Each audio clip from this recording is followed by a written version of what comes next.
Aloha, ladies and gentlemen. Warm greetings from Honolulu, Hawaii, and the Daniel K. Inouye Asia Pacific Center for Security Studies, DKI APCSS.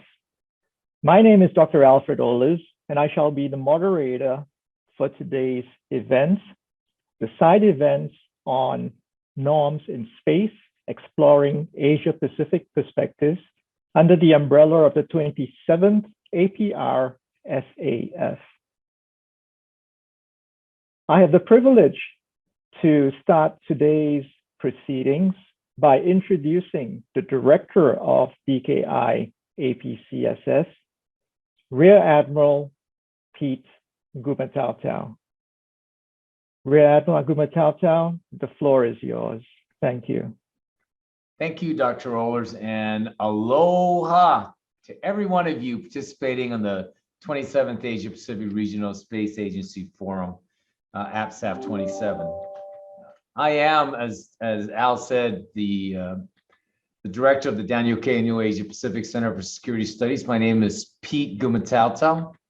Our center is excited and honored to be participating in this much needed forum centered on space to specifically talk about norms in space and exploring Asia Pacific perspectives. I want to recognize up front the APSAF 27 country co-chairs, Japan and Vietnam. I also want to give a shout out to the executive committee of APSAF 27, as well as the secretariat and staff. I know it's been a challenge, but your diligence and your persistence in ensuring this forum, this virtual forum happen, really kudos to you for all of that, despite these COVID conditions. I also want to give a shout out to Brigadier General Jess Morehouse from U.S. Space Command. I just met Jess just prior to coming up on this Zoom session.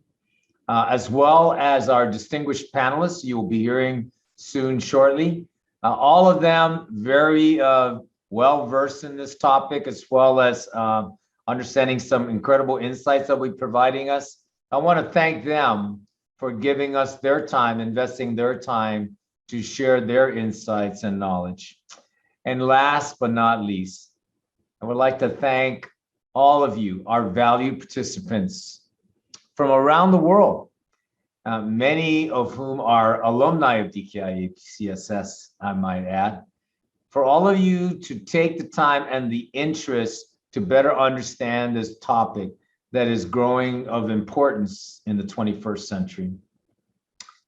Ladies and gentlemen, many of you participating today will agree that regardless of your level of knowledge of space, it is rapidly becoming recognized as an emerging domain of consequence. On the other hand, and to the naked eye, I believe what is transpiring in space, since it is out of sight and out of mind, doesn't always generate the level of discussion that must be had amongst countries and organizations to agree upon a common set of rules and norms, that to ignore that shortfall will inevitably have a negative impact to our way of life as we know it.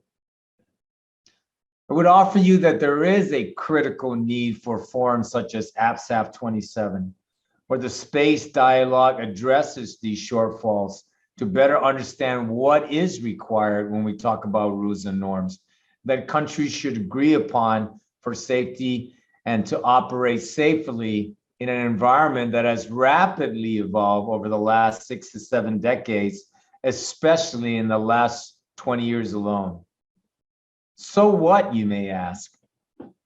What happens in space has a direct bearing, in my mind, in my view, on our global economy. And that's where DKI APCSS is so proud to be part of this discussion. So although we are a DoD, Department of Defense institution where we work for the U.S. Undersecretary of Defense for Policy, we believe that the security writ large is tied to national prosperity, economic security, is tied to the national security of every country.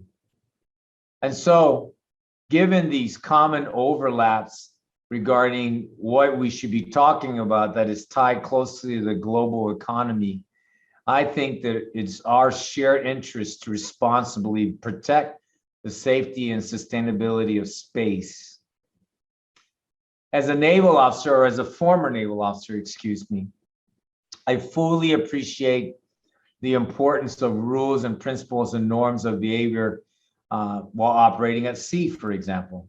And I see many times over that these rules and behaviors that we recognize and honor at sea were intended solely to support safe and effective operations in an inherently hazardous environment. So I applaud the leadership of many countries, such as the United Kingdom and others. Many of you are up on this net who share a vision of safe and sustainable space. The international community, I believe, is making steady progress in strengthening the evolution of rules, principles, and norms of space behavior. As many of you know, on November 1st, the United Nations First Committee on Disarmament and International Security endorsed the formation of an open-ended working group to look into these issues. This was the affirmation of 163 states. Yes, we are making progress, and we are doing so together. So I hope today's discussions will help sustain this positive momentum. And DKI APCSS, as I've mentioned earlier, is truly honored to help contribute in a small way to a broader international effort. So in closing, I wish everyone a productive session and discussions today. I ask that you come with an open mind and a very, very strong ear to better understand all the issues that are before us. And so now it is my great pleasure to introduce our distinguished keynote speaker who will help guide us in these conversations. Ladies and gentlemen, please welcome Brigadier General Jess Morehouse from the United States Space Command. Jess, the floor is yours. Well, good afternoon, and I'd like to thank Rear Admiral Gumatautau, Dr. Ohlers, and the entire Inouye Asia Pacific Center for Security Studies for inviting me to provide today's keynote address. Sadly, Rear Admiral Gumatautau just summed up the norm situation much more eloquently than a poor Army officer like me could possibly do. However, I hope to add at least a few small things to help you think about as you participate in this forum.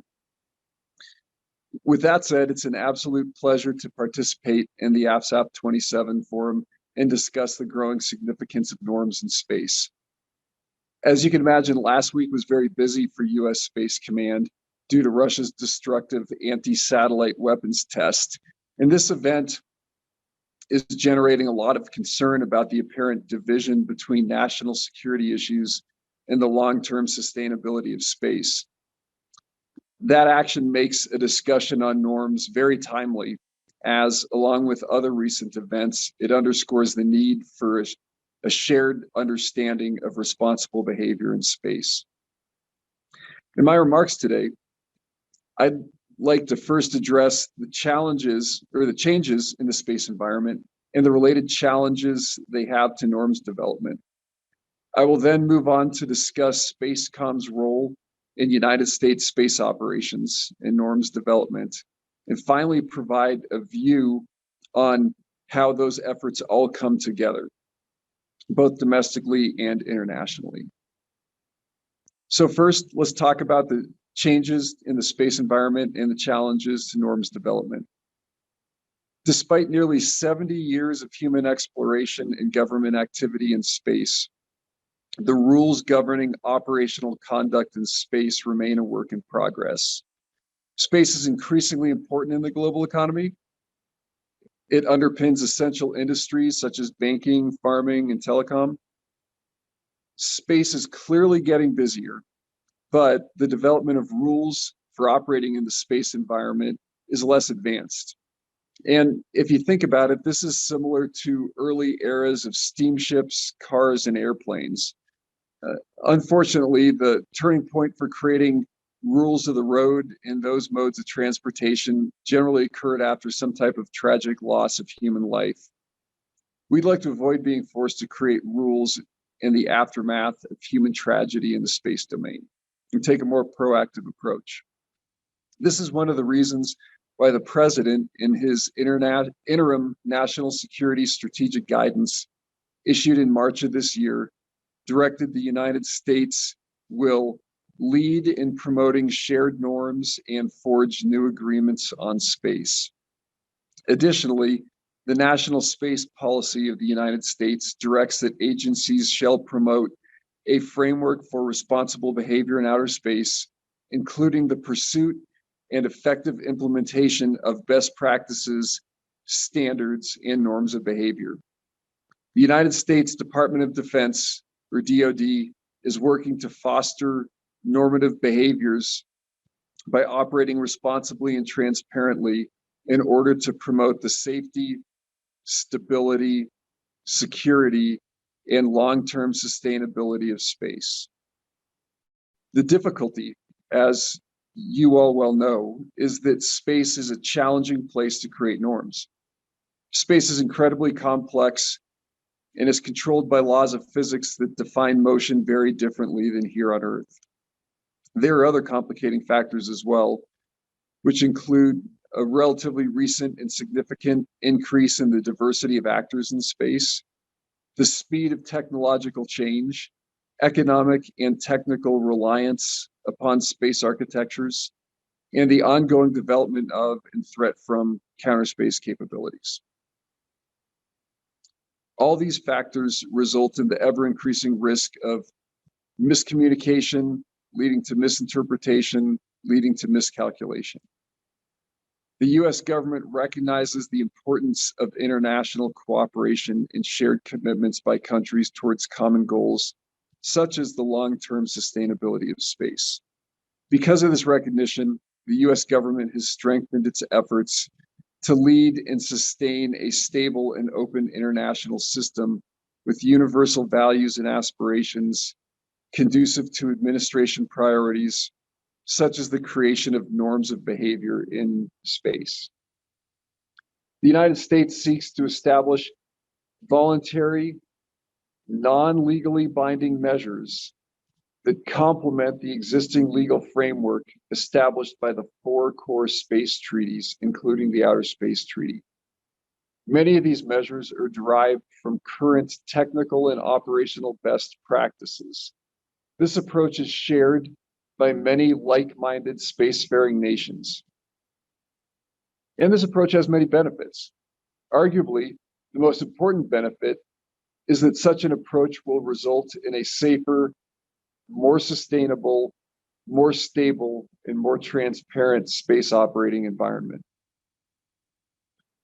So where does US Space Command fit into this? Well, US space systems underpin a wide range of services providing vital national, military, civil, scientific, and economic benefits to the global community. From a US military perspective, just as other geographic combatant commanders are responsible for their regional area of responsibility, or AOR for short, US Spacecom is responsible for military space operations impacting or directly utilizing space and ground-based capabilities that produce effects in the space AOR. Overall, the Spacecom mission is to conduct operations in, from, and to space to deter conflict and, if necessary, defeat aggression, deliver space combat power for the joint force, and defend US vital interests with allies and partners. Simply put, Spacecom's job is to protect and defend the ability of the United States and its allies and partners to execute our free use of and access to space. One of the most important actions Spacecom takes to protect its freedom of action is monitoring the space domain. This includes understanding what space objects are in orbit, keeping track of objects or while in orbit, and proactively forecasting where those objects will be in the future. We do this so we can think ahead and predict potential conjunctions or other high-risk events. This function has historically been called Space Situational Awareness, or SSA for short. Many of you may be familiar with the United States' current SSA sharing efforts, which are administered by US Spacecom as part of our commitment to enabling spaceflight safety. Spacecom's SSA outreach includes the public sharing of the US Space Catalog through our website, spacetrack.org, which interestingly is the first Google result you get when you search for the words space track. We also send emergency notifications to potentially affected owners and operators when we observe potential close approaches between spacecraft. And with an SSA sharing arrangement, we provide advanced services such as launch support, satellite maneuver planning, support for on-orbit anomalies, electromagnetic interference reporting and investigation, assistance with satellite decommissioning activities, and on-orbit conjunction assessments.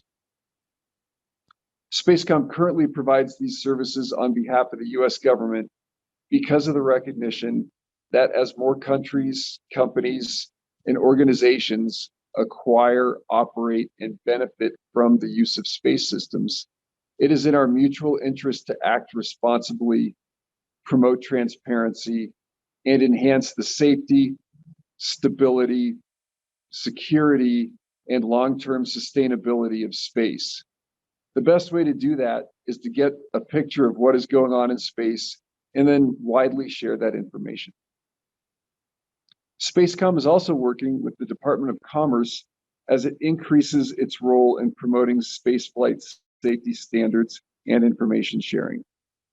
Pursuant to a presidential directive signed in June of 2018, the Department of Commerce is developing capabilities to leverage space situational awareness data and analysis from a variety of governmental, commercial, and international sources.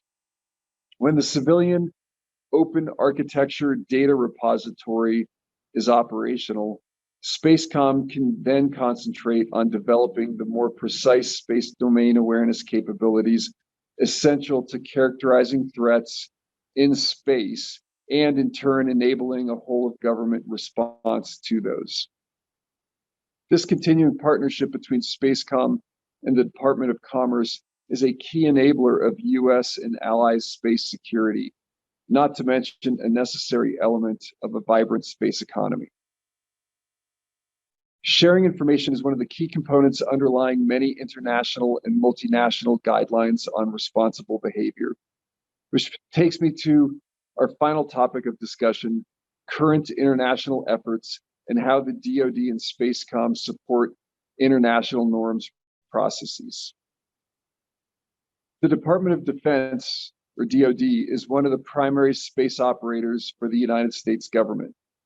The DoD plays a significant role in the United States government's observation and demonstration of responsible behaviors. DoD policies and practices often serve as the basis for international measures, and the DoD strives to model responsible behavior through our routine conduct of space operations.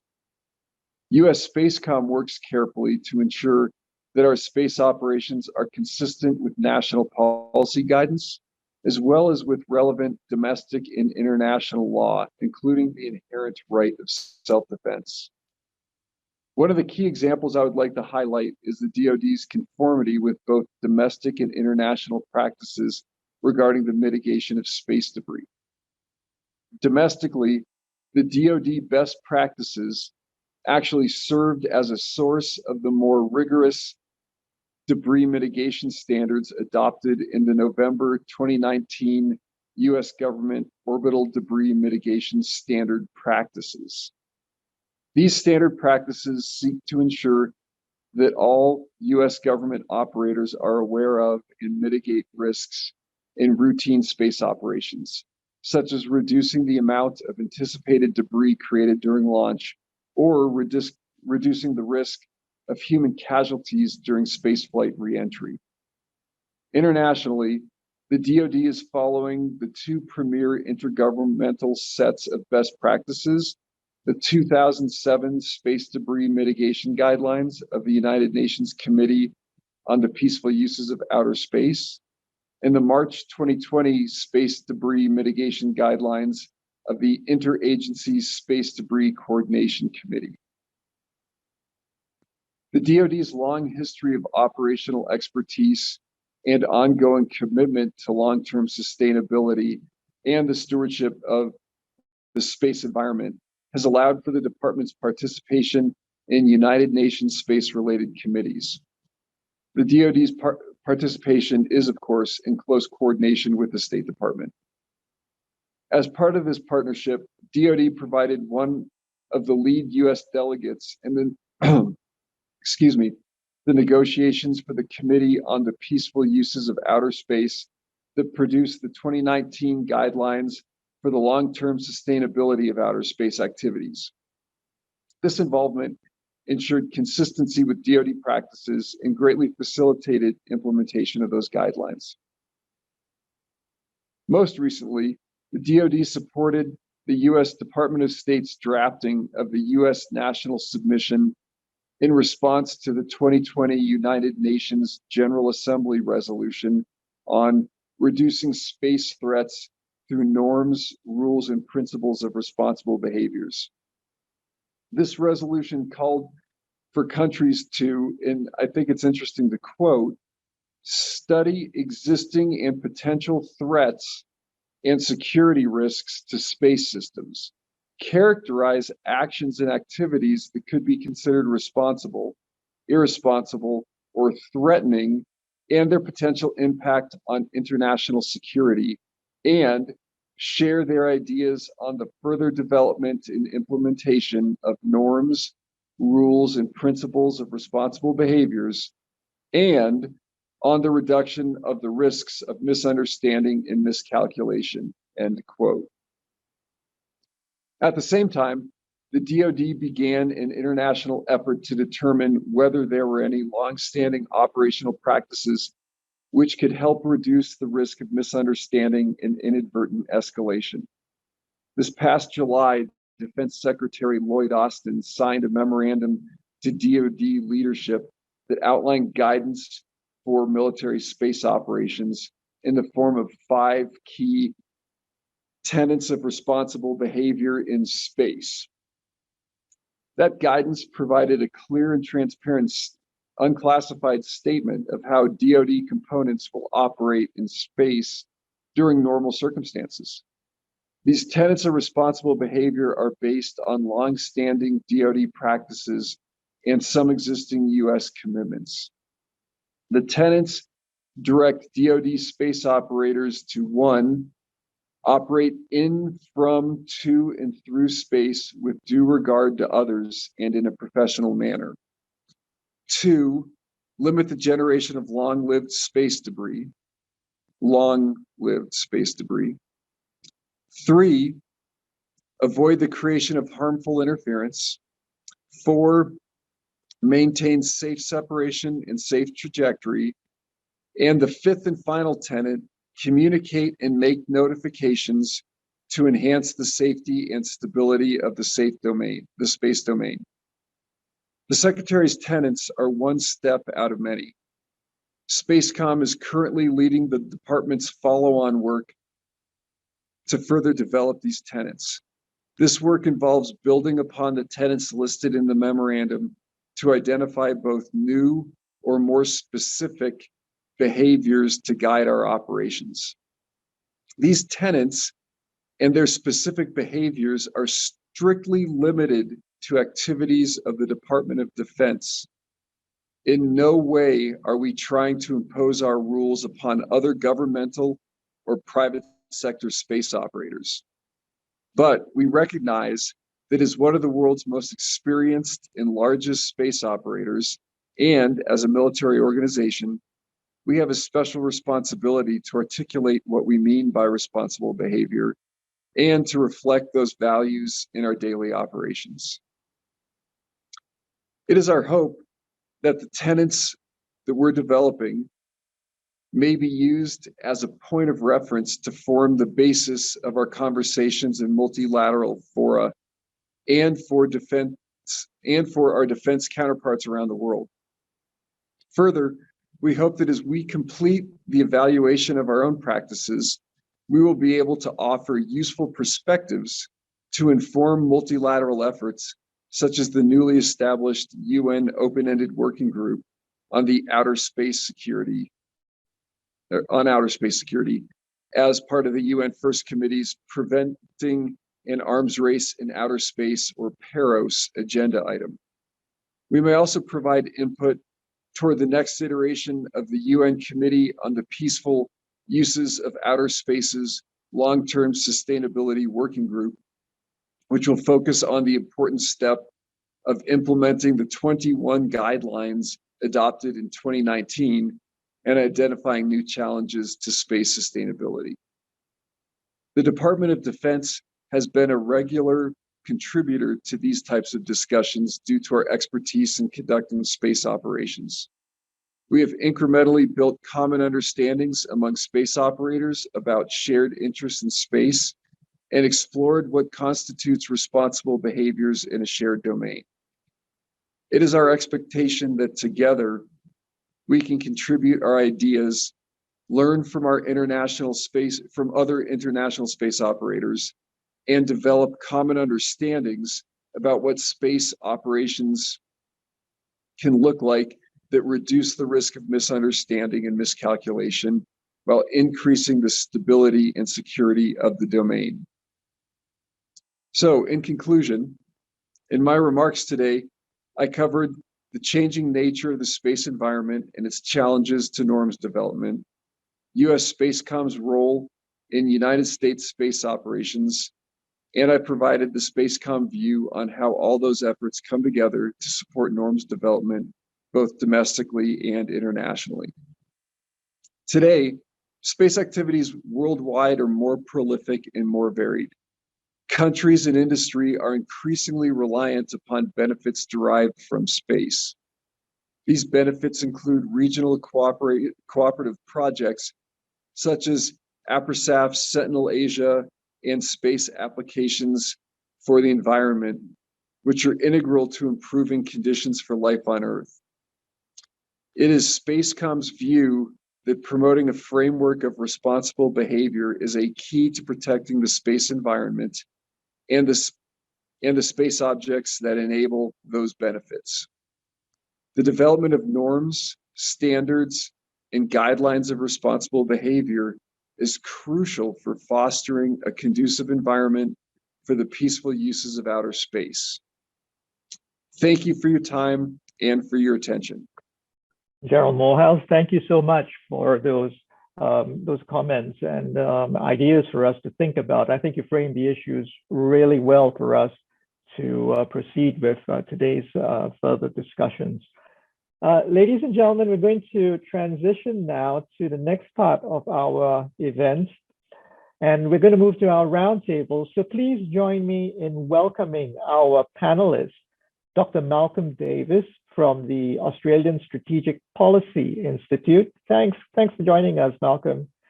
Dr. Michael Gleason with the Center for Space Policy and Strategy at the Aerospace Corporation. Dr. Namrata Goswami, an independent senior analyst. And last but not least, Dr. Jishang Chu from the Institute for National Defense and Security Research in Taiwan. Ladies and gentlemen, if you could please turn on your cameras so that we could see you, and we will start moving forward with our panel discussion. Now, ladies and gentlemen in the audience, we will of course be hearing from our panelists, but they have also kindly consented to taking questions from you. So as you listen to the conversation evolve and an idea, a question forms up, please make use of the chat function to send this to us.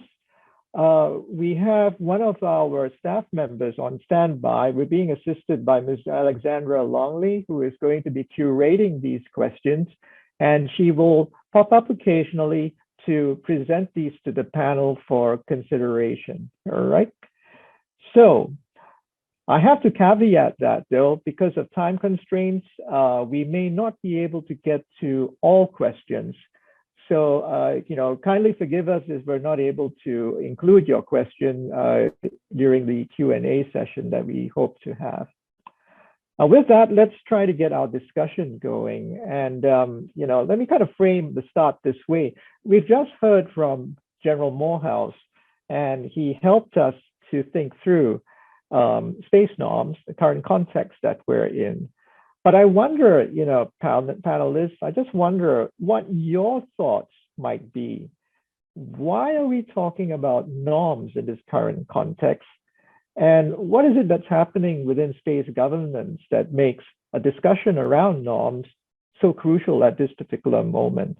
And I'd like to start with Malcolm. Malcolm, I believe you had a workshop on this precise issue just a few months ago. So tell us what was discussed here and what you think, Malcolm. Over to you. Thank you, Al, and welcome from a very rainy Canberra. Look, I think the reason why we're now looking at this is because we're moving into a new era in space activities. If you think back through the history of the space age, really space has been dominated by the major superpowers. Essentially, the civil aspects of space have been satellites, obviously, and the moon landing and the International Space Station. But we're now going into a period in the future where really it's commercial space that is dominating in that space domain. And so space is suddenly becoming much more competitive in terms of access to space is proliferating to a much wider range of actors, including non-state commercial actors. So I think that on that basis, we do need to establish a new set of guidelines, or call them norms if you wish, norms of behaviour, so that we can manage a much more complex, much more fast-paced and much more competitive space domain, where a lot of new activities are going to be happening. We're going back to the moon in this decade, hopefully, and we'll be doing all sorts of new things there. It won't just be flags and footprints, it will be essentially space resource utilization, establishing a long-term human presence. How do we actually manage those activities across a wide range of players? The second aspect I would make is that in addition to the complex and competitive aspect of space, space is far more congested, and the risk of military conflict in space, I think, is much higher. We've seen what happened last week with the Russian ASAT test. That's just accentuated the need for pushing for new norms of behaviour, of responsible behaviour in space. Because the last thing we want is an unconstrained arms race in space, and the potential risks of military conflict in space leading to large-scale creation of space debris and denying space to everyone. So in that sense, from a military national security perspective, we do need to promote norms of behaviour in space to prevent that sort of worst-case outcome. At the same time, from a commercial perspective and from a space exploration perspective, we need to think about how we use space sustainably. And that's why I think really we're seeing this new energy, this new dynamism in discussing norms of behaviour in space. And I'll stop there and let some of my other panelists pick up. That's a wonderful start for us, Malcolm. And maybe I'll just quickly jump right over to Namrata. Namrata, what do you think about that? And have you got something more to add to that? Over. Yeah, thank you, Dr. Ohlers, and thank you, Malcolm, for that. I actually agree with everything Malcolm said. I think there are 5 reasons why we are starting to talk about norms, especially in the post-Cold War period, if I may. One is that there has been an exponential rise in space activities, not just by state actors, but also by non-state entities. And so given that, there has been a realization that while the space treaties that were crafted during the Cold War provide good framework in terms of looking at norms and rules of behavior, the current age of several actors require new norms to be established that anticipates the new reality. For example, as Malcolm said, we have now conversations about not just space exploration, but space utilization and development as well. I think the second reason why norms are talked about today is because of the fact that we have so many different actors launching to space. There is a concern about congestion. There is concern about space traffic management. There is concern about space situational awareness, which is going to be very different from the mapping that happened during the Cold War when you had two major actors and some other countries like China and India that launched at that time. I think the third reason why we are starting to have a conversation around norms is to ensure that space, which is viewed as a global common, remains peaceful and maintains access to states across different lines, for example, including countries in the Asia Pacific. And I think the final reason why we have a conversation on norms today is that space has become a critical part of our lives. So we depend on space for almost everything, as General Morehouse was mentioning, including our economic activities, ATM transactions, agriculture, weather forecasting. So in that context, space is becoming a critical infrastructure, and any disturbance to that particular activity can result in devastating impacts on Earth. And that's the final reason I would say that the conversation around norms in maintaining access and freedom is becoming so important today. Thank you very much, Namrata, for elaborating on that further. Kind of widens the aperture here a little bit more in understanding the significance of the discussion that's happening right now.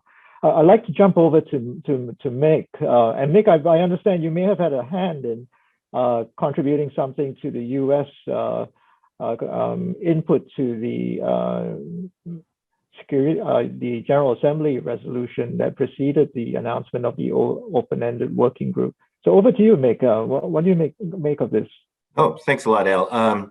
So as a minor contribution, the Aerospace Corporation Center for Space Policy and Strategy provided some information and some thoughts to the UN regarding Resolution 7536. They asked for views on norms and responsible behavior, and so we provided some information on that. I just helped pull it together. It wasn't all me, so I don't want to take too much credit for that.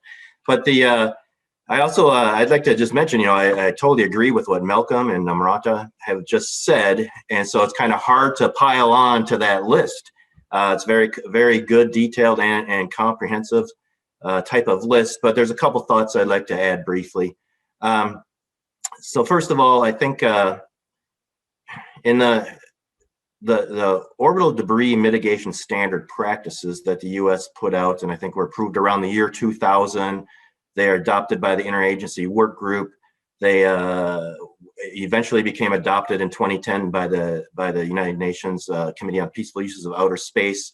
We're a trailblazer in this idea of best practices, voluntary best practices for norms of behavior in outer space. So that started all the way back in 2000, where the U.S. kind of put those out there in the world and provided that example, which was picked up and has spread around the world very interestingly, and been incorporated in a lot of countries' domestic laws now to follow those debris mitigation standard practices. In the meantime, over the years, the Conference on Disarmament at the United Nations was pretty much deadlocked on any legally binding arms control treaties regarding space security for a variety of reasons. And so given all the factors that Malcolm and Namrata just brought up, there needed to be a path forward, because that was just a deadlock at the Conference on Disarmament. And so the path forward that I think the European Union may take some credit for trailblazing with the European Union Code of Conduct, which evolved into the International Code of Conduct, offering a way forward for countries to talk about and make progress on this norms issue. And that was around the 2010, 2012, up until 2015, when that failed for a number of reasons again. But in the meantime, in 2013, there was the UN group of government experts on transparency and confidence building measures to try to address these exact same problems, which was adopted by consensus in the UN. And then we have the long-term sustainability guidelines that were adopted in 2019, those 21 long LTS guidelines that had been previously mentioned. And so this has actually been going on, I would argue, for nearly 20 years now, where there's been this gradual kind of accumulation of effort and momentum building towards these norms. And we're starting to reach a tipping point here, I think, in getting international consensus on that this is really important and we need to move forward. I'll stop there. Thanks. Thank you so much, Mick. And yes, it is difficult to pile on after two highly esteemed experts. So, but we always ask a lot of you, Mick. But last but not least, I really very much like to invite Chang to chime in here and maybe provide a perspective from where he is. Chang, over to you. Hi, aloha, my dear friends. And well, as a Taiwanese researcher, I will try to share some perspective from small actors, so-called. And regarding the potential space militarization, I will say the Taiwanese space project is relatively small scale. And well, although it's potential capable and quite vulnerable. So I think it's always better for the smaller latecomer countries to maintain a less militarization environment. But I would say, in addition to the militarization, I think that the norms are important for the latecomer countries such as Taiwan. As you might know, Taiwan just passed its own space development law in 31st May this year. So in order to have a more comprehensive structure for the further development of our own space capabilities, not only for public sector, but also for the potential, maybe in the future, the private commercial sectors. But it's just in beginning. So we still need to overcome many difficulties. And in this sense, I will say the global space norm, from my point of view, should be in a more higher place for all the actors to follow, because as small actors, we do not have so many resources and capabilities to prevent the possible losses, and this kind of norms need to be modified for current situation. And so from the broader perspective, if we could have a structure which fits the current situation for all the actors, for example, so many state actors, commercial actors participate in space issues, just like SpaceX and so on. So for us, it will be much easier to play a more positive role. When the existing norm could be well modified. And in addition, from the concern of potential space militarization in the future, I also think that the upgraded space norm from a global society are necessary. And I think that our small actors should work together to face the problem. So in this part, I will say it's important for small space actors like Taiwan, since we only have limited capabilities and resilience. So so I'm stopped here. Thank you very much for that. I would say very unique perspective from an emerging space player that is very interested in this issue. And in fact, thank you to all the panelists for contributing to this much fuller picture of why we are where we are now in this discussion. Let me turn to my colleague, Alexandra Longley. Alex, have you got any question from the audience? Over to you. Yes, Al. I think based on some of the comments that General Morehouse made, plus all of the panelists, about the increasing number of actors in the space domain, I think this question is particularly relevant, and that is there a need for an international agreement related to managing space debris? And Mick, I believe you put your hand up, so maybe you can have a first stab at this, Mick. Yeah, I think there's a lot of complexities on how that would happen, of course. It'd be very complicated. Who would pay for it is always a question, right? Who would decide, what is debris and what needs to, what are the cost benefits and so forth. But what I'd like to focus attention on for the moment, and then I'll let my colleagues chime in. But as I mentioned, the orbital debris mitigation standard practices are a really indirect way that has occurred over the last 20 years for congruent international practices. It wasn't an international treaty, but as I mentioned, the orbital debris mitigation standard practices were agreed upon by the Interagency Working Group, which was a working group among space agencies. And then it was adopted by the United Nations Committee on Peaceful Uses of Outer Space, the very similar orbital debris mitigation standard practices. And then many countries, the United States, I think Japan, correct me if I'm wrong, perhaps even China, many European countries, European Space Agency adopted those orbital debris mitigation standard practices.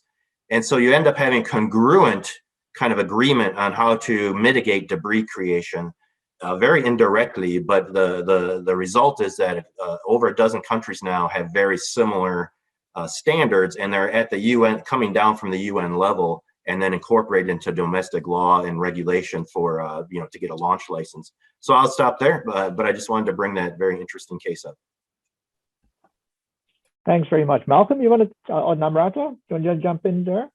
Namrata, go first. Thank you. So I think that's a great question, because I was just in the last few months, I was looking at the General Assembly report, for example, on mitigating threats and looking at norms and rules of behavior, and how do you actually accord responsibility. And I think there is a great insight when you look at the responses from the different member states to this particular report, because they were asking for member state. This was the resolution brought about by the United Kingdom 7536.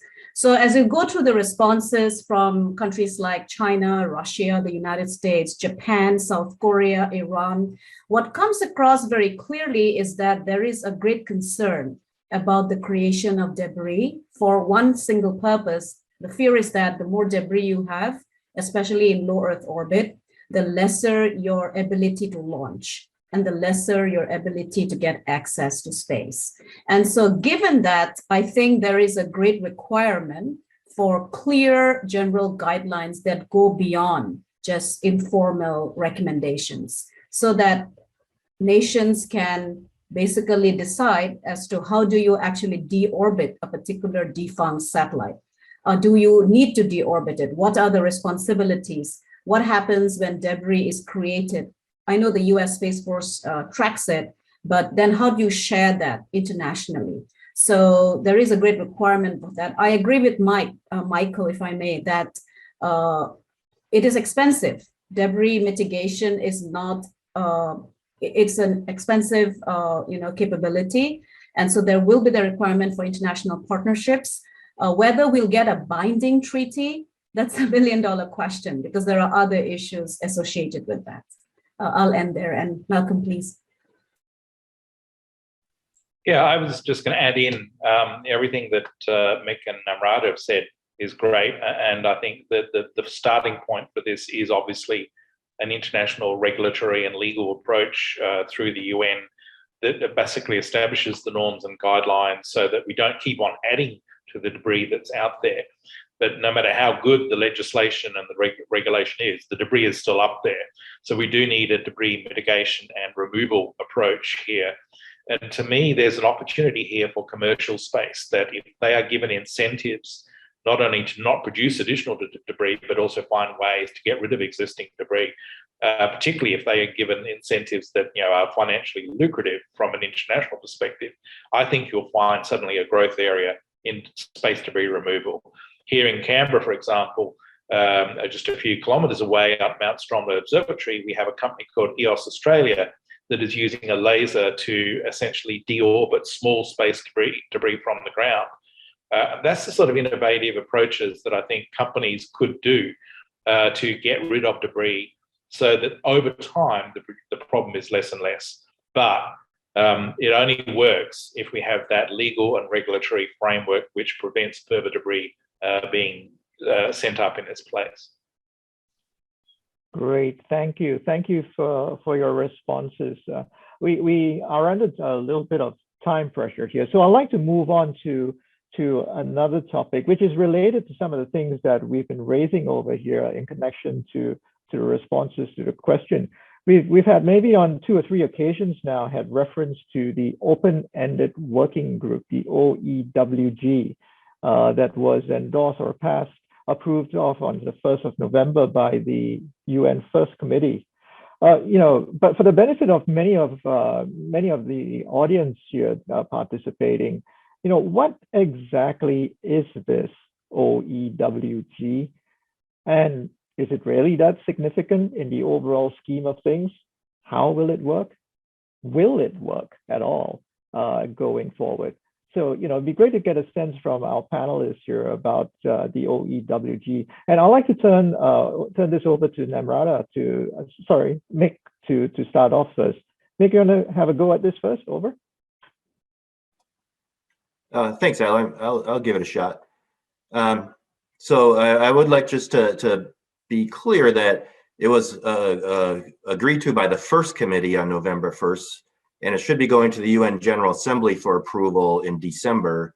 And because of the great vote in favor of it in the first committee, it's generally assumed that the General Assembly will approve it in December, and we'll go from there. So that will be a big moment also when the General Assembly approves it, hopefully very soon, sometime in December when they meet on that. So the way that's going to work is let me find my note here. It's to make recommendations on possible norms. Any country is invited. Any intergovernmental organization is invited. Commercial space actors and non-governmental organizations can be included if they go through the proper processes at the UN to participate in such open-ended working groups. And so a variety of stakeholders and countries may participate in the open-ended working group. And its purpose is to make recommendations on possible norms, rules, and principles of responsible behavior relating to threats by states to space systems. It's to look broadly at the behaviors, actions, and omissions that could lead to conflict, not only at capabilities or where weapons are placed. And then finally, it seeks for channels of direct communication, including for management of the perception of threats to be established. And that would be beneficial to everybody if in a crisis or some type of time of tension, that there's direct channels of communication. So that was agreed to in the first committee by such a great vote. Once again, it was 163 countries voting in favor of it, only 8 countries voting against it. The countries that voted against it are significant, though. China, Russia voted against it, Iran, North Korea, for an example. And 9 countries abstained significantly. India abstained, and Pakistan, among others, abstained in that vote. But generally speaking, it shows, once again, I think, that this idea of norms to help address the growing threats in space, whether they're debris threats or whether they're threats, of conflict, of space being contested militarily. I think that so many countries are interested in moving forward on this discussion. I think it's very significant, given, as I mentioned a few minutes ago, 20 years of kind of building up to this moment, gathering more and more countries' interest in moving forward on this. It's to meet twice a year for 5 days each for the next 2 years in 2022 and 2023. And then, so twice a year, 5 days each. And then there could be intercessional meetings for topics of interest to the working group if they want to have sub meetings.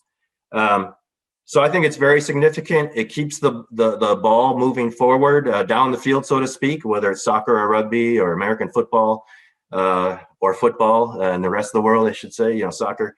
But anyway, it keeps moving the ball down the field and keeps the momentum going. And I think that's very important that's being done. And it's in this context of threats, and trying to prevent misunderstanding and miscalculation leading to escalation.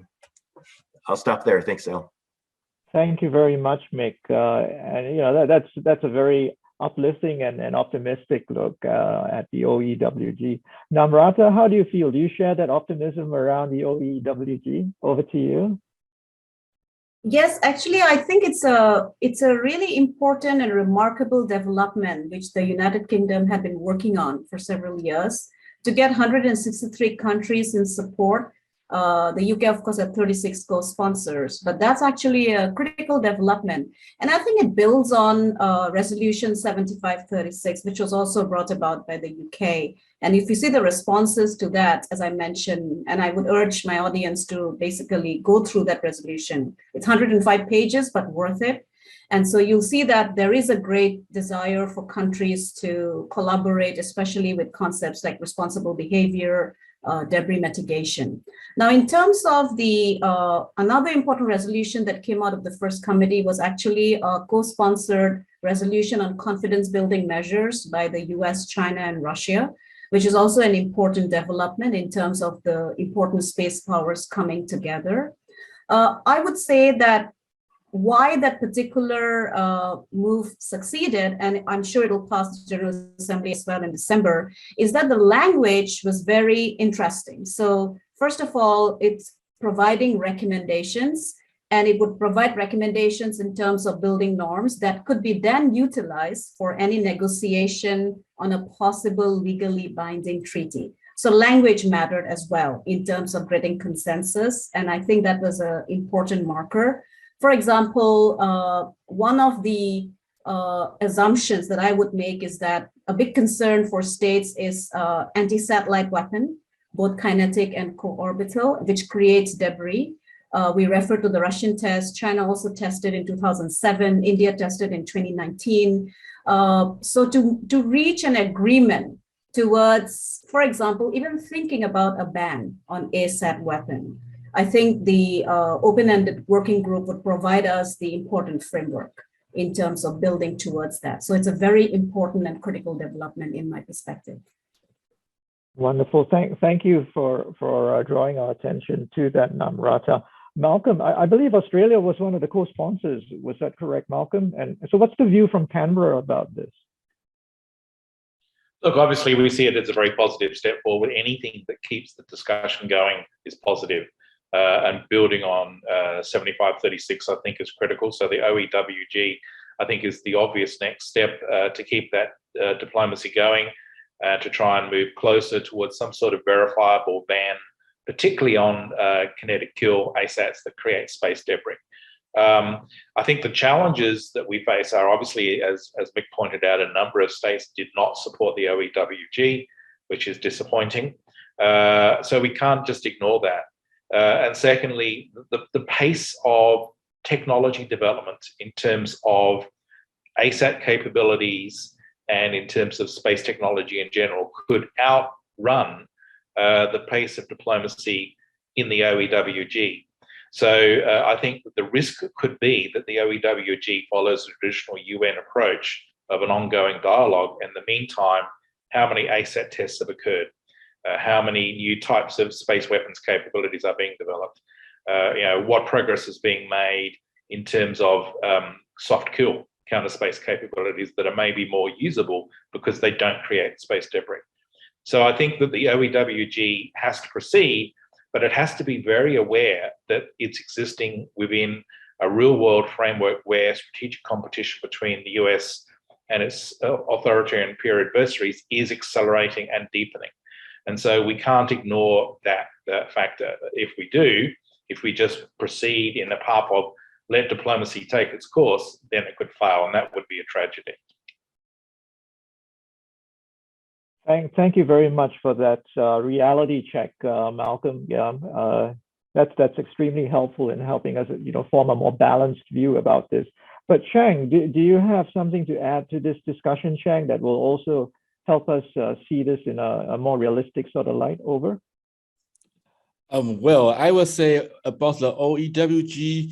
Well, actually, in this topic, Taiwan is again a unique example. As you all know, the difficulties of Taiwan for participating in international organizations. So yeah, it's a difficult question for me. But as I mentioned before, the militarization of space is a challenge, and especially for us as small actors. So in this sense, even Taiwan also need to participate in this kind of working group in any possibilities. I mean, maybe first in a pragmatical way, such as maybe research organizations. I mean, of course, in civil sector or private sector as observer, and at least to receive all the consensus from the group to help us modify our domestic space norm, and to let us know what might be dangerous. And according to the data of year 2020 regarding the number of space objects, Taiwan placed in 18th. But if you see what we actually launched our own first indigenous developed remote sensing satellite it's actually in 2017. Well, the first one is in 1999. And so as I said before, the capabilities and assets are quite limited. So therefore, if there are no support from other countries, as I mentioned before, our resilience is quite questionable when facing this kind of threat from militarization. So I will say the other small actors will also have similar concerns. So yeah, but from my point of view, one of the biggest issue in it is the transparency. Although there are also another resolution is about transparency, and some great powers have ASAT capabilities and projects. So I'm a little bit worrying about that, the transparency about it. And if we see this OEWG as an important measure to build a discussion platform for the future structure, which will make all actors under rule-based international orders, but how could the small vulnerable actors to get enough transparent information from great powers? I mean, for example, just as General Morehouse said, this kind of information is maybe, information sharing is also important for us. So I will stop here. Thank you again, Shang. Very unique perspective of a smaller emerging player in space and the concerns around these issues. Really opportune now to maybe vector quickly to Alexandra again. Alex, any questions pop up regarding this issue? Over. Yes, actually, I tried to combine a couple of questions here into one, so I apologize if it sounds a little bit long. But there's been a lot of discussion here about the tensions with the military use of space versus civilian use, and the potential impacts on the civilian use of space, and having in a separate lane, watching what's happening right now through the UN with regards to climate change, and how they have to sort of prioritize what is that ultimate end goal that we're trying to get to. What do you think we should prioritize through this group? What areas should be addressed first that are most critical to address to make sure that we're keeping the space domain open for use by all? Who would like to jump first? Malcolm, go ahead. Yep. I think the first thing we should be doing is pushing towards a ban on the testing of kinetic kill ASATs. The sort of thing that Russia did last week should not happen. So there needs to be a verifiable ban on that. The challenge is how we do it, and how do we ensure that any ban is observed rather than cheated. Challenge, of course, here is dual use systems like BMD capabilities that can also do counter space. But if we can find some sort of ban on kinetic kill ASATs that produce space debris, at least even the testing of them, that would be something. Other panelists? Namrata or Mick? Sean, Mick, please go ahead. Okay, thank you, Al. So I think one of the key issues is education. Among us in the space community, we, I think, are getting this, and the word is getting out. Like I said, the momentum behind norms and the importance of norms of behavior and best practice and so forth has has gotten traction now in the international space community, but that needs to go outward too, right? We need to let the non-space informed public, politicians, leaders come to understand the importance of space to everyday life, to every country, and so forth. And then that will help get more traction in these other areas of agreements on how to keep it safe and sustainable. I'll stop there. Thank you, Mick. Namrata, please go ahead. Yeah, sure. So I think I would combine what Malcolm and Michael actually pointed out, and which is that I agree with Malcolm that there should be a ban on testing of kinetic asset because of the fact that space is a critical infrastructure, and the more you create debris, the lesser it gets safer, not just in terms of safety of space systems, but just unsafe to have a system there. And that's number one. And I think the second important point is that, which Mick pointed out, is that the more you can visibly showcase what space does for us in our everyday lives today. And this is something I face even in the US when I talk about how space supports, for example, your GPS navigation, your ATM transactions. During COVID, we saw the importance of space, for example, including satellite internet services. I think this is not much visible. And because this is not visible, the electorate, which influences democratic representatives to decide on space policy and what should be prioritized, sometimes do not realize the critical importance of space. And I think a group like this can actually showcase that critical importance and why member states, for example, of the United Nations and societies at large, including in my conversations with the private space sector, are really concerned about the fact that you have irresponsible behavior in space that could create hazards, not just natural, but also human-made hazards in space that could limit humanity's access to space, which promises so much to humanity. So I'll end it. Excellent point. Thank you so much, Namrata. And again, ladies and gentlemen, we have to move on to another point in our discussion.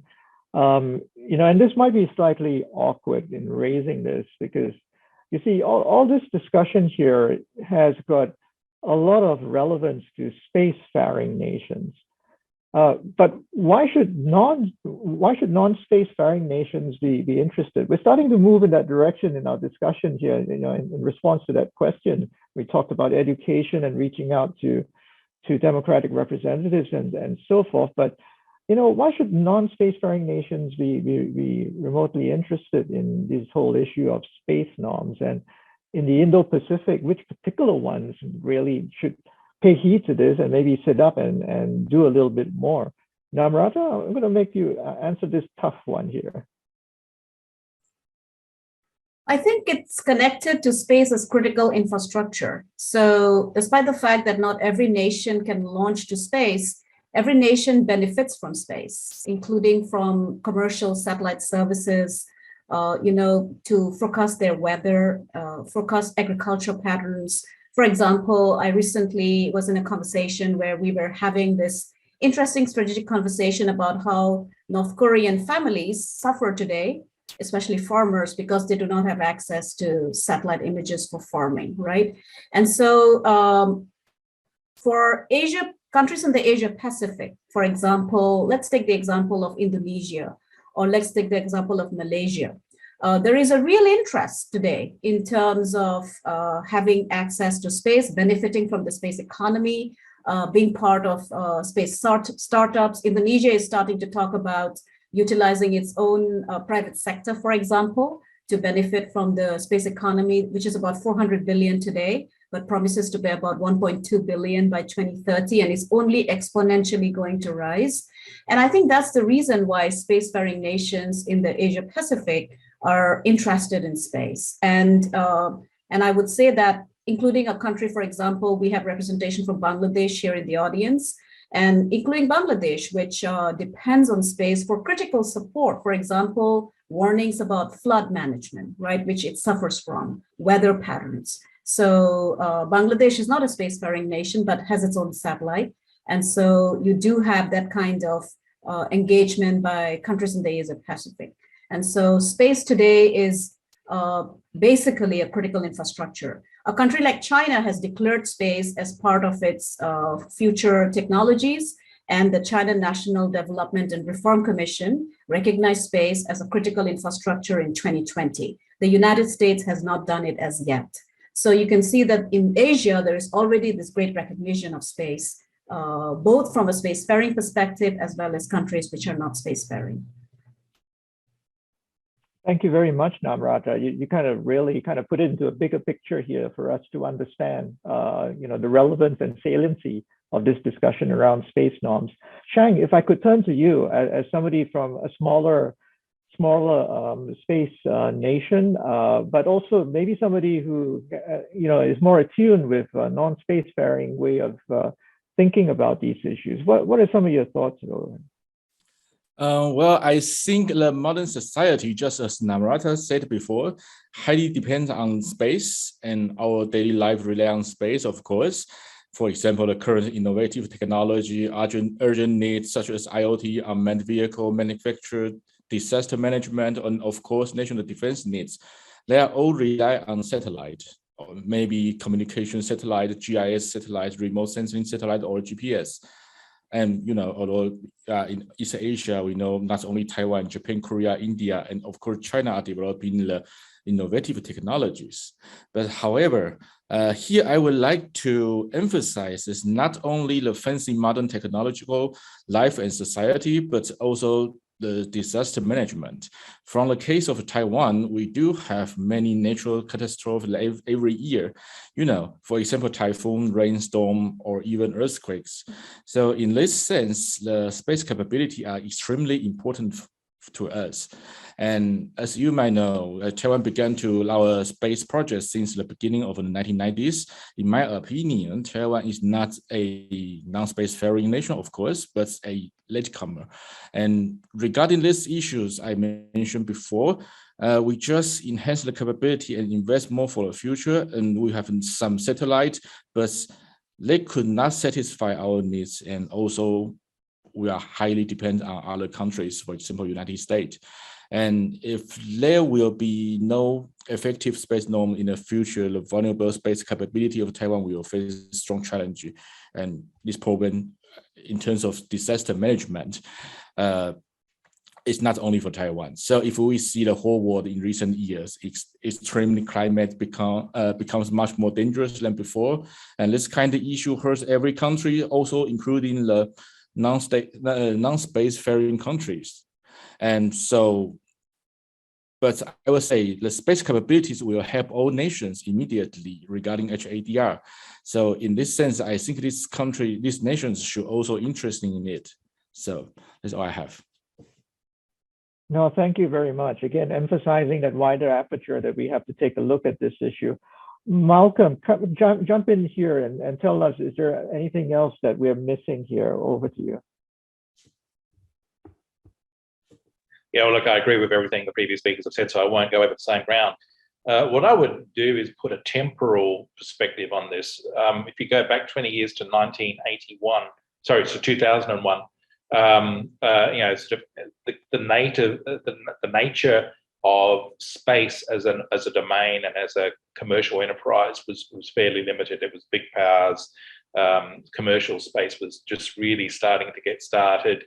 The nature of globalization was far less developed than it is now in 2021. Go forward 20 years to 2041, what will the world be like in terms of the Internet of Things, in terms of broadband in the sky, the ability of small states and small actors to be able to tap into all that power. So it's really important to get norms and guidelines and rules of the road in place as that new age of commercial space really takes off, to enable small actors who may not be spacefaring in the sense of launching rockets, but are space enabled in terms of connecting into space infrastructure to boost their economic growth and develop prosperity and enable their societies to function better. And I think that's really critical. So that's why it's important, even for small actors who are not necessarily spacefaring to be part of this, because they're establishing the rules of the road and the critical guidelines going forward into that next great leap, going out to the next 20 years. Thank you very much for that, Malcolm. Just broadening things to try to be far more inclusive here. And I like the term space enabled, and it kind of just changes the way that we see this whole issue and widens the opportunity for many other nations to participate. Last but not least, Mick, why should non-spacefaring nations be interested? Anything to add, Mick? Thanks, Al. I totally agree with everything my fellow panelists said. Once again, it's hard to come in after such excellent points have been made, but I'll give it a shot. I have actually three points. Depends on what your definition of spacefaring is. If you think of just countries that have launch capability, it's a very small group. But if you think of the number of countries that actually have a satellite in space, that's 85 countries. So there's just that material interest right there. I might be one or two off on that, but around 85 countries have satellites in space. And also a similar number of countries are members of the Committee on Peaceful Uses of Outer Space in the UN system. So there is a very, very many, dozens and dozens of countries that have an interest in what's going on in space. To bring it down a level though, personally, why should we care?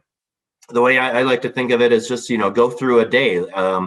Ask yourself, did I use space today? Did you look at a weather report? You probably that may have had a satellite picture somewhere in there, right? Or some information that came off a satellite on what your weather that day is going to be, right? Did you get directions from GPS on your phone or whatever, your GPS receiver is? Did you watch TV today? Did you watch a sporting event that was taking place in another country that's going over telecom satellites potentially, right? And even if it didn't go over a telecom satellite, the timing and the fiber optics or what other system it's going through, the timing probably came from GPS to make sure it was all in sync as that signal traveled to your TV. So if you use the internet, timing, did you make a banking transaction today, an electronic banking transaction? Did you use a credit card? All these things, it's very subtle and it's hidden, but space is there. So the third point, if you're keeping track, I wanted to make is just, in my opinion, space is kind of the space-enabled 21st century society that we're developing and have developed it's kind of like electricity in the early 20th centuries. So think of like 1920, 1930. Electricity was getting ingrained in everybody's homes and in businesses and in streetlights and so forth. And then it became ubiquitous. And we don't think about it until the lights go out, right?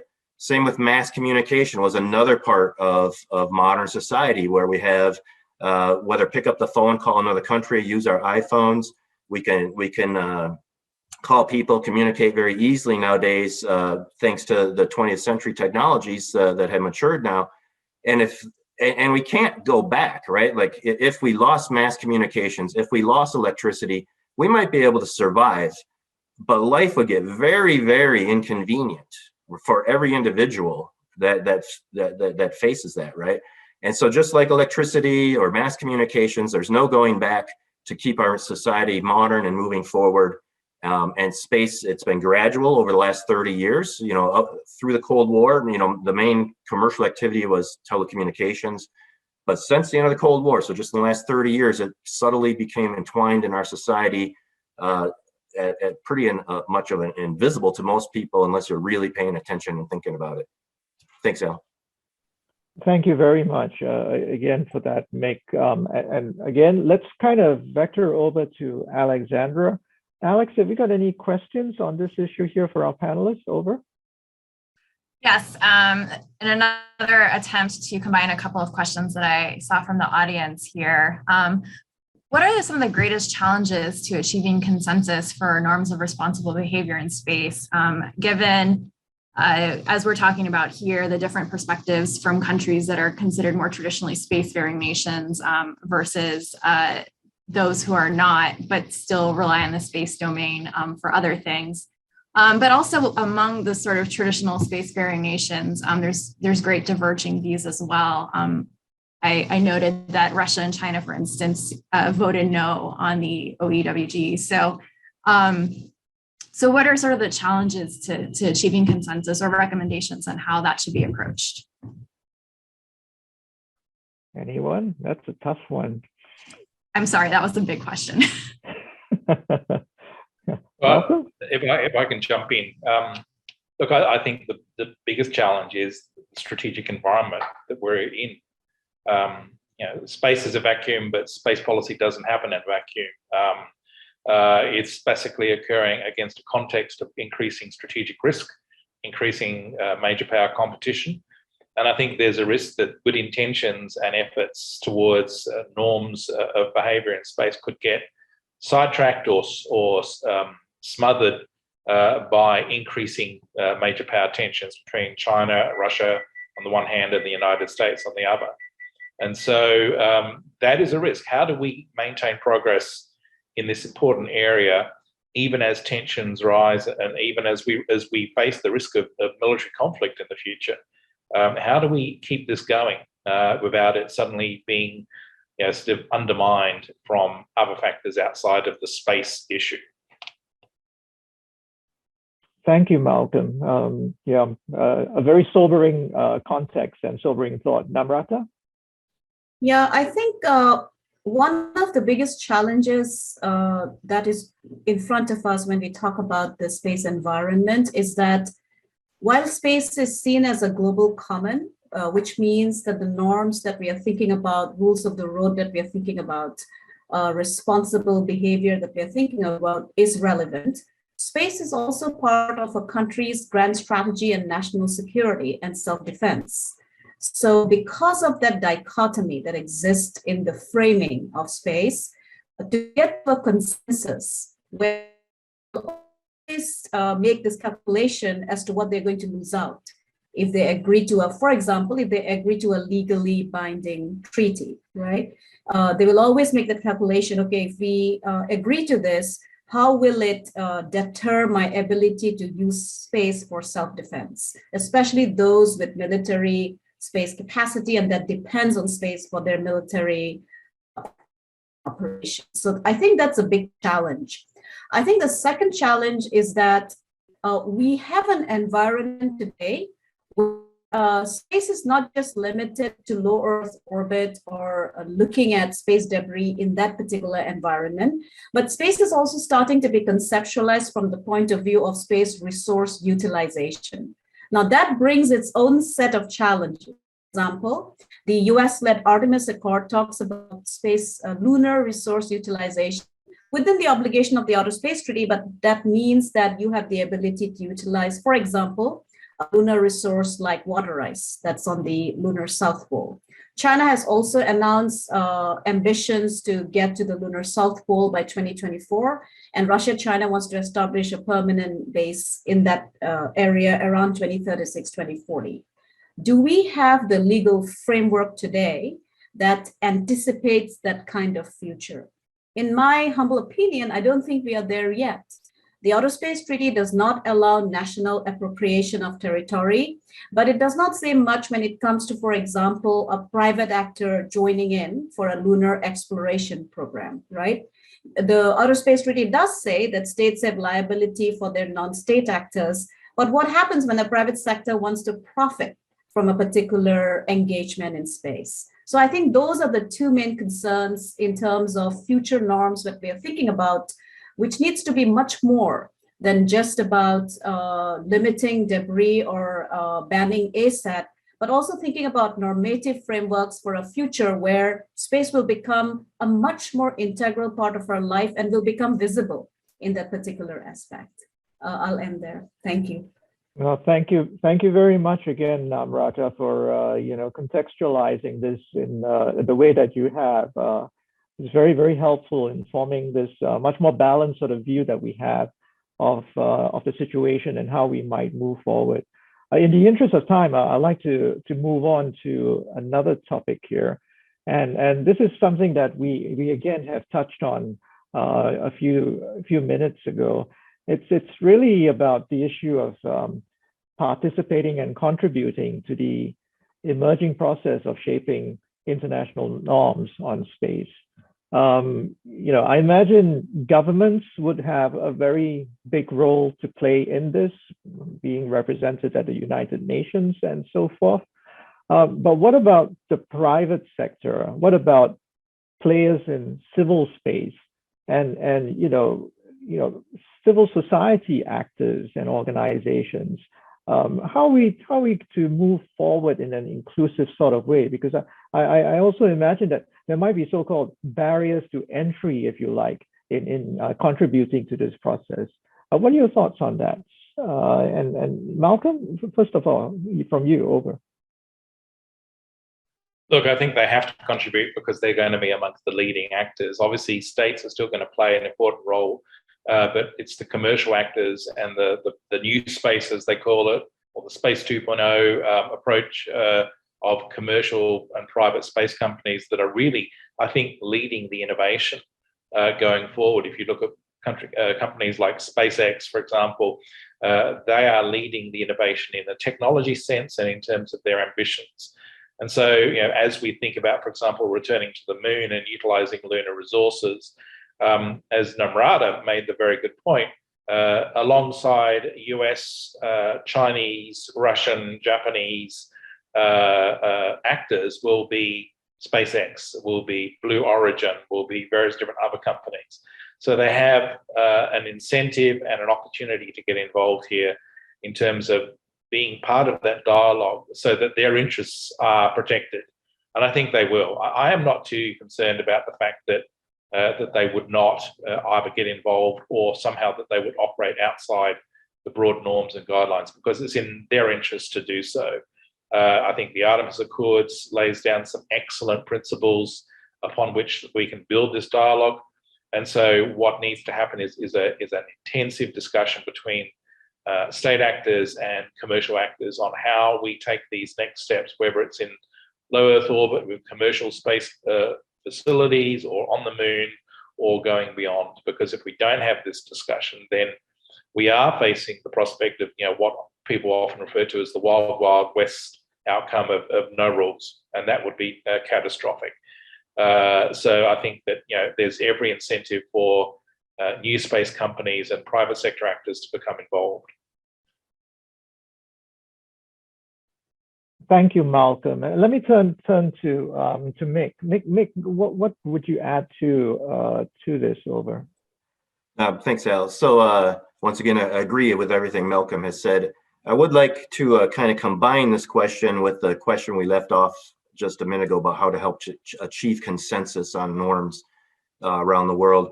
Because I've been giving a lot of thought to this recently, and I just published a paper about a month ago along these lines. And so first of all, for norms to work, you got to have like every country that feels strongly about when they see irresponsible behavior or reckless behavior in space, they need to call it out. Of course, official government statements are probably the strongest, right? And then more going down the line to conference statement by senior leaders or tweets by officials, and so on and so forth. But if countries don't condemn or at least somehow prescribe bad behavior, we're not going to make much progress on norms.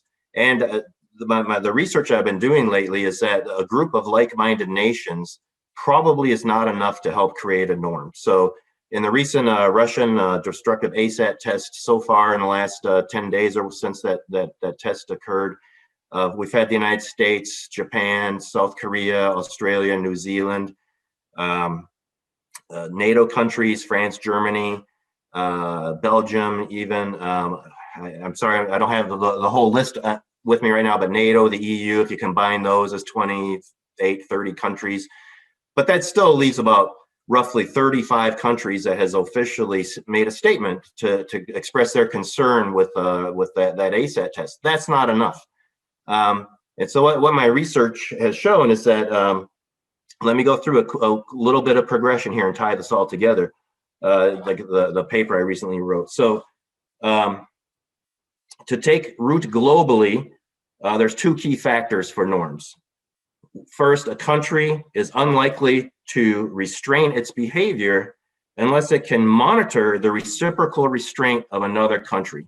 Why would you constrain yourself if you're not assured that the other side or another country isn't restraining themselves? It's costly, there's risk and so forth, right? So that's point number one. Point number two is norms. In the norms academic literature, it shows that about 1/3 of the countries in the world need to agree to a norm before it will reach what they call critical mass, and so that it takes root more automatically globally. Other countries, once you hit 1/3 of the countries in the world, then it just kind of catches on and the rest of the countries kind of follow along, or a significant number of more countries follow along. And so you got to have 1/3 of the countries in the world to agree to a norm in order to give it a chance of really taking root. Now, there's some exceptions to this, so I don't want to oversimplify it, but we'll simplify it for now. So that's roughly 60 countries. So, you know, regarding the destructive ASAT test, we're 25 or 30 short right now, based on this norms literature. This leads to the idea about 60 to 70 countries will need to be able to monitor other countries' reciprocal restraint independently, right? We talked about space situational awareness before, right? So reciprocal restraint, they need to be able to monitor it independently or based upon space situational awareness information from a trusted source. So where do you get a trusted source if you're a small actor? Maybe you're not part of US SSA sharing agreements, or you're not part of the EU SST. You're outside those communities, those like-minded nations. How do you know what's actually going on in space? Russia says they didn't create that much debris, that it was a responsible test, right? The US says it wasn't. So who are you going to believe if you're a small actor without its own capability or a trusted source of information?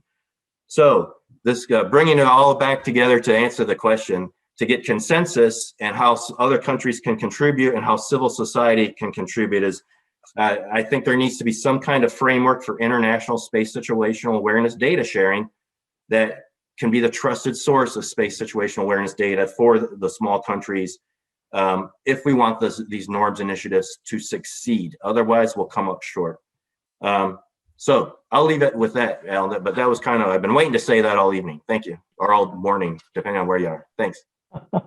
You got your chance at last. You're a good man. Thank you. Thank you very much. Next, Namrata. What do you feel about this, Namrata? Sure. Great points, by the way, both Malcolm and Michael. I would say that the question regarding the how inclusive should be this process of norm, constituting a norm, setting a norm, and then having consensus, which Michael pointed out is not as easy as we think it is, especially in the arena of intergovernmental collaboration and regime setting, right? So norms, standard of behavior, creating a regime of responsibility. I think, first of all, commercial sectors are going to play a key role, as Malcolm was pointing out. Think of a situation, the 2015 US Commercial Space Launch Competitive Act that was signed into law by former President Barack Obama. The main entities that actually lobbied for such an act was the US private sector, because they wanted clarity that if they invest in a particular capability that gives you a resource, do they have the right to keep it? And so the Commercial Space Launch Competitive Act is clearly a response to that. So you can already see the commercial sector play a critical role, even in constituting forward-looking legislation. In India, for example, the new space sector has been so vibrant that it has basically influenced and informed the Indian government to form a New Space India Limited, and actually create a draft regulatory framework, because the new space companies argued that without such a framework, it's very difficult for them to function. And you can see this in Indonesia. There is a huge lobbying by new space startups. In Africa, for example, countries like Nigeria, new space sector is creating a huge influence in terms of building predictive regulatory framework. And so I would say that going forward, the commercial space sector will play one of the most critical roles in constituting and influencing how norms are set. For example, including the open-ended working group, there is a criteria which Michael was pointing out to, that there will be consultations with the commercial sector as well as civil society based on standards and principles that have been put forward. So you can already see that intergovernmental group established by the United Nations General Assembly in December, giving a predictive idea about the vote, also includes consultations with the commercial sector. So they're going to play a key role in terms of how norms are constituted. And I think they'll make sure that their voices and their interests are actually reflected in the norm building. Thank you very much, Namrata, for that. And Chang, do you want to add something? Over to you. Yeah, well, I do totally agree with our other panelists, especially Namrata, because I also think that the private and commercial sectors play a key role. Because from our experiences, also we have similar experiences actually, and Taiwan, is always highly rely on private and commercial sectors in many ways. Maybe not every smaller actors have the same idea, but I think the complementarity is what Taiwan could contribute for this kind of cooperation with other actors in the future. And in this sense, this complementarity could encourage the interest of the Taiwanese private sector or even the civil society for the issue of space norms.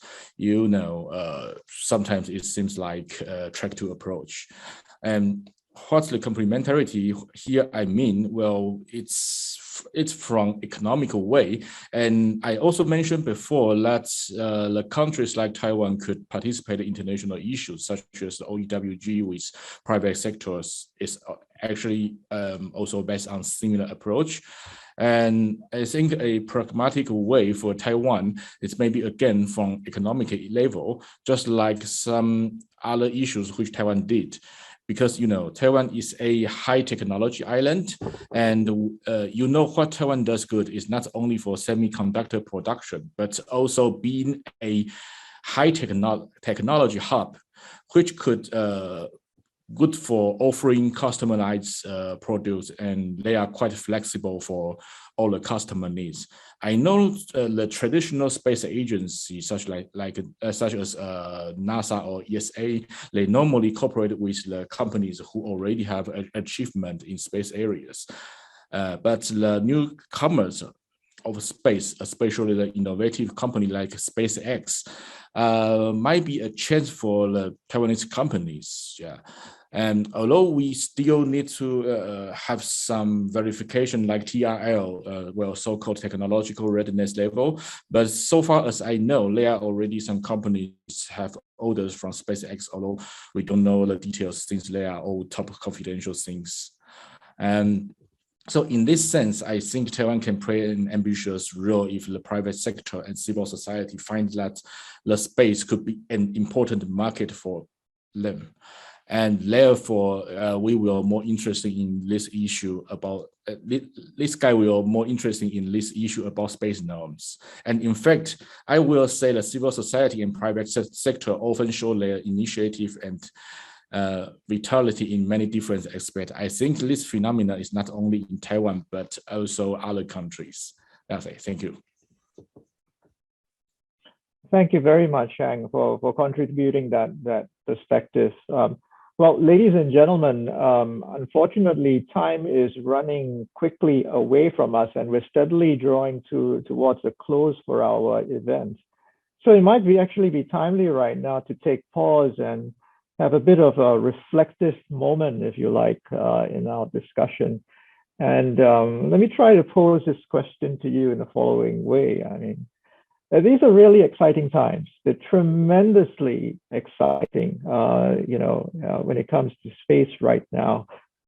But I suppose there might also be risks and potential downsides to all this. So for our panelists here, I wanted to get a sense, as you look towards the future, what encourages you? What worries you? And on balance, are you optimistic or pessimistic about the future? And Chang, I'm going to make you answer first. Over. Okay.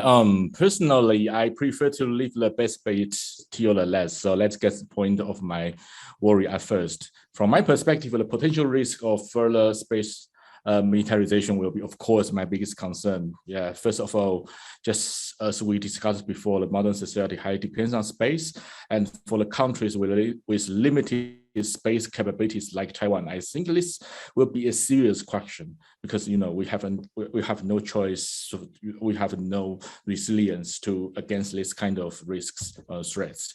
And an example will be the space debris which we discussed before, and I think it will be a threat to the space assets for all countries, but for fledgling countries like Taiwan, this threat is more deadly due to that we don't have that many assets to lose and not that capable to rapidly producing this of satellite and lack of launch capability. So if we lose one, we need long time to recover from it. And so we are now developing this kind of capability, but it takes time. And in the near future, the resilience of Taiwanese space capabilities will still be low. And in this situation, I need to say that if the modification of space norms take too long time without consensus or progress, any kind of result, and a certain scale of space militarization arms race has been launched before we have certain degree of modified norms, then the space assets of all the actors will be threatened, and it will not necessarily be damaged. I mean this assets, but will be in high risk until we find out a way to build a new structure of space norm. And for small country like Taiwan, I think the problem is much bigger than great powers. So in this sense, power competition in this uncertain world is one of what I'm worrying. Therefore, when seeing how important the space will be, especially in the future, I will say Taiwan and of course other small space actors or non-space faring nations really need to participate in this discussion of the issue.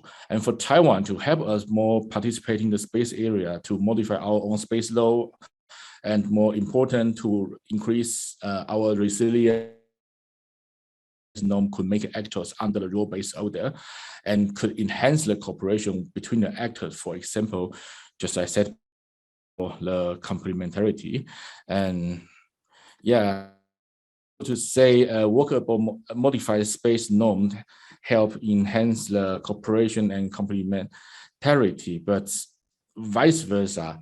I think what I see positive and encouraging is that this kind of cooperation could also help the countries to exchange their point of view regarding space norms and maybe the way to reach consensus. I mean, bilateral, but you can increase.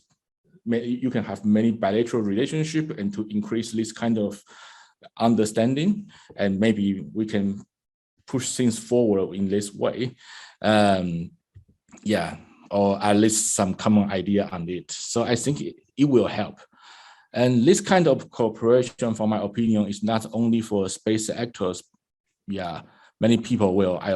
I also often say that the space has no boundary, and many friends, and of course, I also said that the space is our final frontier, which means the space issue should be and will be global governance. For example, maybe Australia could help Taiwan regarding rocket launching, and Taiwan could support Australia in other aspects. Or for example, the satellite flight passing many countries, we need many ground facilities for operational support and informational sharing. But for example, the third world countries are lacking for space infrastructure. And we see many countries still don't have 5G, but now there are already some discussions and development about the 6G technology. And I think the world also be possible I think it will also be possible chance. So what I want to express is that these things might also be bottom up, not necessarily top down, and it's also take time, of course. But I believe it could increase common understanding and decrease the misjudge. This kind of cooperation, yeah, and not only and this kind of cooperation is not or complementarity is not only for supply chain, economic or industrial aspect, but maybe also some aspect like HADR and so on. Okay, I stop here. Thank you very much for your understanding. And Namrata, I'll hand it over to you now, please. You were smiling just now when I asked this question, so please tell us why. Over. Well, because it's a very interesting question, because space is inspiring, but also as life, ironic, it's also has seeds of concern, right? And also I'll mention two concerns and the one inspiration that I think I would like to leave the audience with.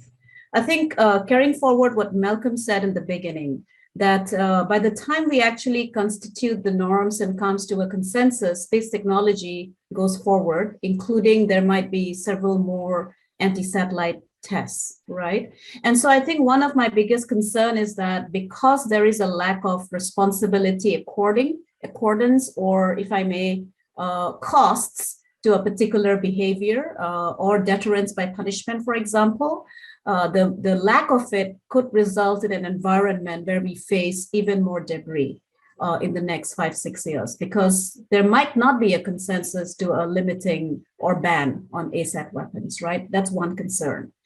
I think my second concern is that I think the strategic realization of space continues to be of the Cold War. So there's always an assumption that space is out there. We go there for exploration or support the military operations. But today's space and the understanding of space is shifting from very limited presence to becoming about permanent presence. The US has a national space policy about permanent presence on the moon. China has also declared a permanent presence on the moon. Russia has joined in with China. India is collaborating with Japan. So the context of space from limited presence to permanent presence raises its own legal concerns and questions. And I think I wouldn't say I lose my sleep in the night over it, but I think about it as a future concern. I'll end with my inspiration. I think what has changed today is that space has stopped being just a state-funded and state-dominated entity to becoming a democratic entity, where you have private space actors that are developing capacity, are working hard to bring down the cost of space launch from thousands of dollars to about hundreds of dollars, which means my daughter or my son can one day dream of going to space because the cost of space has come down, and take advantage of the space economy that is in front of me. And that inspires me, because I think democratization of space is a very wonderful development to live through. And I'll end there. Thank you. Thank you very much, Namrata. And Mick, if I could turn to you, what encourages and what sows doubt for you? Over. Thanks, Al. So I agree with everything that the others have said. Very excellent points. This is a great panel. I would just like to add I'm optimistic overall. When I say, let's say roughly 12 years ago, I can't remember exactly when, I was at a space conference, and it sticks out in my mind as being so pessimistic. And the reason wasn't because of all these issues, but it was space is slow and boring. How will we ever attract talent, young people into the career field? Where will we get the engineers and scientists and the experts to keep developing space? They have to compete with cool people who do iPhones or develop social media websites. And it takes 20 years to develop a space system, maybe your whole career before you see one satellite launched. And so this was only 12 years ago that the future looked fairly bleak as far as the space sector goes. I don't want to overstate it, but and now it's like a really exciting place to be. I think it's gotten a lot of attention over the last 10 years because of all the commercial activities, because of the innovations going on. And I think those will continue to attract talented people. and get their brains thinking about these complex issues to help us all out to solve the problems. So I think there's been this kind of shift, you know, in the how the future looks for space. There are these major challenges, debris, weaponization, and so forth. But there's a developing consensus, you know, through education and so forth of the general public that this stuff matters, and we need to figure out how to overcome these challenges. So with that spotlight being focused on it, I'm hopeful that solutions, maybe not as fast as we hope, but that solutions will arise, and then 10, 20 years from now, we'll think back about how these challenges seem so insurmountable back in 2021, but we were able to get around them. So I understand the challenges, you know, but I try to be optimistic. So thanks. Thanks so much, Mick. And last but not least, Malcolm, the closing word, positive or negative, over to you. Look, normally with space in general, I'm a glass half full person in the sense that I do believe we're going to be doing amazing things in the next 20 to 30 years in terms of exploration and utilization of space resources. But in terms of the efforts towards establishing norms of behavior, responsible behavior, I'm more pessimistic, I think. I think that firstly, the diplomatic process is going to move too slow. It will be outpaced by strategic events, and it will be outpaced by technology change. And so there's a real problem there, or danger of a disconnect between what is happening in the diplomatic negotiating process and what is actually happening out in the real world, and particularly in orbit. Secondly, the risk is that because the nature of diplomacy is consensus, the final outcome of any bans will be sort of a least common denominator approach, where maybe the enforcement and the verification of that ban towards testing of kinetic energy weapons or norms of behavior of space are sort of fairly minimal. So if you look at the Russian ASAT test, apart from sort of strident criticism amongst the international space community, what Russia has really suffered is just a diplomatic slap on the wrist. So there's been no real enforcement, no real penalty imposed. And the risk is that we go forward with essentially norms of behavior or a ban of some sort that really doesn't actually penalize anyone who challenges it. So I think those two aspects, the speed of the process and the efficacy of the process at the end of the day, where I'm most pessimistic. But the optimist in me says, look, we are going to do great things in space as we go out, as we start to achieve establishment of a permanent presence on the moon and around the moon. As we establish a space economy, there'll be greater recognition by all states that we need to work together to hang on to the progress that we've made, because it doesn't stop there. People talk of going to the moon and then going on to Mars. I say keep going, because there's a huge solar system out there full of resources that we can exploit. And we shouldn't tie ourselves just to limited objectives, but we have to work together if we're going to make that dream happen. Thank you. Thank you. Thank you so much, Malcolm. And ladies and gentlemen, on that sober but cautionary but inspirational sort of angle to the final comment, I'd like to thank all our panelists for joining us today and for leading us through a really rich and enlightening discussion. Thank you so much for spending your time. I know you have multiple calls on your time, and you're in different time zones as well too. So we appreciate very much your taking the time to be with us. I'd like now, ladies and gentlemen, to transition to a very short survey, and I hope you will take part in this. I'd like to introduce my colleague, Shannon Vincent, who's going to walk us through this survey. Shannon, over to you. Thank you so much, Dr. Ohlers. And just briefly, if I can direct your attention to the chat window, we've posted there the instructions so that you can go to www.menti.com and enter the code 93407059 and participate in a very brief survey. At this juncture, I'd like to share my screen so that you can see the survey itself. And as participants respond to the survey, you'll be able to see real-time our results. The first question, as you can see depicted there, if you're with us, is inquiring, this side event sought to raise awareness of the potential role of norms in establishing responsible behaviors, reducing risks and threats in space. And please let us know by moving the blue dot if you feel this objective was met, not at all, partially, or fully. Be eager to hear your responses. Thank you so much. And we've got about 7 respondents so far. You can see perhaps in the bottom right of your screen how many are responding.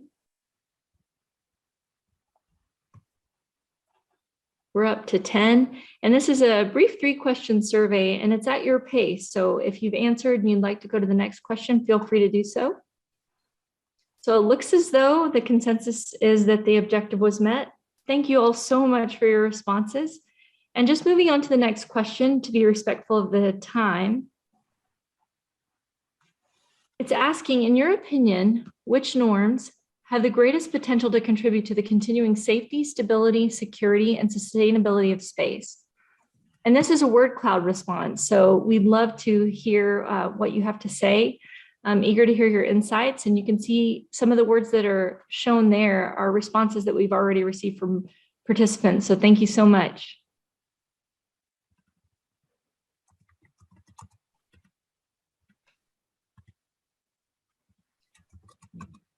And we'll make sure to capture those.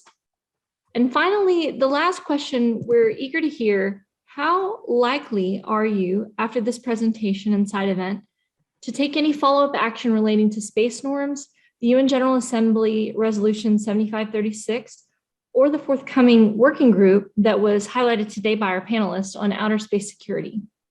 And again, if you can slide the blue dot to the place that you feel represents whether this objective was met. Not at all, partially, or very likely. And we can see respondents are coming in. We've got 4 so far. So please feel free to be candid. The survey is anonymous, so we won't know who has indicated what. This is great feedback. And then Dr. Ohlers, at this time, I'd like to turn it over to you for final comments or thoughts on the survey. Thank you so much. Sure thing. Thank you so much, Shannon. And in the interest of time, ladies and gentlemen, unfortunately, we do have to transition to our close. So it's my privilege to introduce to you our Deputy Director, Brigadier General Retired James Hurai, who will provide us with a few remarks to close us out. General Hurai, over to you, sir. Yeah, thank you, Al. Can you hear me okay?